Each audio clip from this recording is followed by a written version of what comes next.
श्री गुरु चरण कमलेभ्यो नमो नमः। बहुनाम जन्म नामन्ते ज्ञानवान प्रपद्यते। वासुदेव सर्वमिति सा महात्मा सुदुर्लभा। आत्मदर्शन अमृतवाणी 1672। बच्चा लड़कर जिद करके माँ से कोई चीज़ ले लेता है, माँ उसे वह चीज़ दे भी दे तो पर ना तो माँ को संतुष्टि होगी ना ही बच्चे को, क्योंकि जो चीज़ माता पिता को पसंद नहीं, उनके हक की नहीं, तो फिर बच्चे की सुरक्षा हित की वह चीज़ कैसे हो सकती है।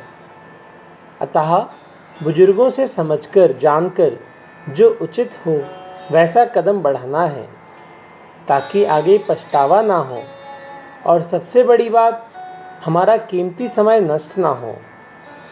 वाणी 1673। दूध में पानी, शुद्ध में अशुद्ध मिल जाने पर असली चीज़ भी बिगड़ जाती है। इसलिए कंचन सी काया में असत का समावेश करके जानबूझकर इसे क्यों दूषित बनाने की कोशिश की जा रही है। सत में असत मिल नहीं सकता, समा नहीं सकता, चाहे जितना प्रयास करें, और जो प्रयास किया भी जाएगा वह भी नकली ही होगा। वाणी 1674। एक बार की कोशिश से तो अन्यों की बिगड़ी सुधर सकती है, पर बार बार की कोशिश से एक जन्म की तो सुधरने वाली नहीं। समर्पण एक बार ही होता है, पर नकली के लिए बारंबार प्रयास होता है। क्या भगवान को भी जनाना पड़ता है, कुछ दिखाना पड़ता है? नहीं, वे तो एक ही दृष्टि मात्र से बस में हो जाते हैं। वाणी 1675। सब कुछ परमात्मा का है, ऐसा सोच विचार कर आगे का कार्य शुरू करना है। अभी तक जो कुछ किया है उसमें क्या दोष था, ऐसा भी विचार करना है।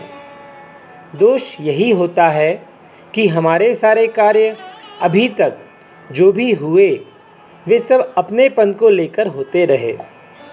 इसी से किसी में पूर्णता नहीं हुई, ना किसी से शांति। आगे से यह बात ख्याल में रखी जाए कि पहले हरि नाम फिर काम, जिससे अपनापन कहीं हो नहीं। वाणी 1676। वाणी से जो भी निकले उस समय पहले भगवान का नाम मन से जो भी सोचा जाए तो भगवान का नाम, शरीर से जो भी क्रिया हो उसमें प्रथम परमात्मा की धारणा होती रहे। ऐसा जो भी क्रिया हो उसमें प्रथम परमात्मा की धारणा होती रहे। ऐसा करने से आगे फिर कभी अपनापन नहीं होता, ना हमें किसी भी कार्य को दोहराना पड़ेगा। एक ही बार में सब पूर्ण हो जाएगा। वाणी 1677। दुनिया को तो दूसरों की निंदा सुनने में बड़ा आनंद आता है, इसमें अपने अवगुण छिपे रहते हैं। दूसरों के अवगुण कहने से स्वयं की श्रेष्ठता तो साबित होती ही है। जब कोई व्यक्ति किसी दूसरे की निंदा करता है तो वह जरूर महान है, क्योंकि वह जब दूसरे में कमी देख रहा है तो वह कमी उसमें तो हो नहीं सकती, ऐसा ही माना और सोचा जा सकता है। वाणी 1678। एक सज्जन एक संत जी के पास जाकर बोले, हमें किसी अच्छे से अच्छे संत का पता बताएं, जिससे हम उनके दर्शन करके कृतार्थ हो सकें। संत जी ने शांति से कहा, मैं आपकी बात समझ नहीं सका।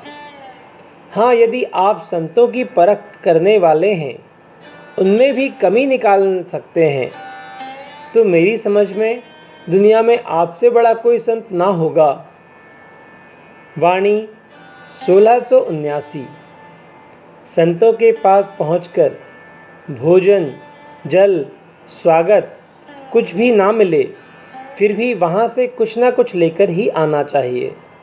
और इतनी बात सदा याद रखनी चाहिए कि वहाँ भी किसी अन्य बात की कहीं किसी से चर्चा भी नहीं करनी चाहिए।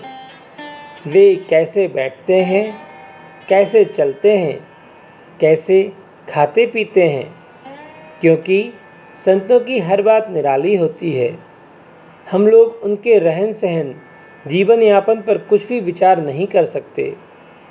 ना ऐसा करना ही चाहिए, वरना बड़ा अपराध होगा। संतों से मिले फिर भी अपराधी बनकर आए, ऐसा पाप कभी भी ना होने दें। वाणी 1680। कहीं भी अवसर आने पर अपने गुणों को छिपाकर अवगुणों को ही कहा जाए और दूसरे के अवगुणों को छिपाकर गुणों को प्रकट किया जाए। इस तरह से अपने पाप घटेंगे और दूसरों के गुणों से लोगों का बड़ा उपकार होगा और भगवान हमसे बहुत प्रसन्न होंगे। वाणी 1681। हमें तो भगवान की प्रसन्नता ही पहले चाहिए, पीछे दुनिया का वैभव। और जब भगवान की प्रत्यक्ष कृपा की अनुभूति हमें होने लगेगी, उस समय हमें दुनिया की वैभव नाम का होश ही नहीं रह जाएगा। इस प्रकार सर्वप्रथम हमारा उद्देश्य सदा ही दूसरों से कुछ न कुछ शिक्षा प्राप्त करने का होना चाहिए, और कोई भी व्यक्ति ऐसा कर सकता है। वाणी 1682। एक मजदूर से भी हमें बहुत ज्ञान मिल सकता है कि हमारा सारा जीवन ही सुधर जाए, हम कर्मठ हो जाएं, समय का भरपूर सदुपयोग करने लगें। कोई पढ़ा लिखा ना भी हो तो क्या है, कितने पढ़े लिखे लोग ताश चौपट टीवी के सामने, होटल बाजार में ना जाने कितना समय व्यर्थ में गुजार देते हैं। उन्हें पता नहीं कि जीवन का समय कितनी तेजी से पूरा हो रहा है। वाणी 1683। राजा पृथु तो हजारों कानों से प्रभु कथा चिंतन सुनते थे और इंद्र हजार नेत्रों से प्रभु दर्शन का सुख प्राप्त करते हैं, जबकि हम सब 2 नेत्रों से टीवी देखने का सुख और 2 कानों से पराई निंदा का सुख प्राप्त करते हैं। इस तरह से हमारा जीवन व्यर्थ में जा रहा है। वाणी 1684। एक शराबी सदा दूसरे के सिगरेट पीने की बात करता है और एक मांसाहारी दूसरे के प्याज लहसुन खाने पर कटाक्ष करता है। इन सब बातों का क्या मतलब होगा? हाँ, अपने पहाड़ जैसे अवगुणों को छिपाकर सदा दूसरों के तिनके जैसे अवगुणों की और व्यक्ति की नज़र रहेगी। ना जाने उसे दुनिया में क्या चाहिए। आखिर हकीकत को कब तक छिपाया जा सकता है? एक ना एक दिन तो सब प्रकट होने वाला है, फिर इसे दूसरे के सिर पर क्या मढ़ा जा सकता है? श्री गुरु चरण कमलेभ्यो नमो नमः। सभी को दंडवत प्रणाम।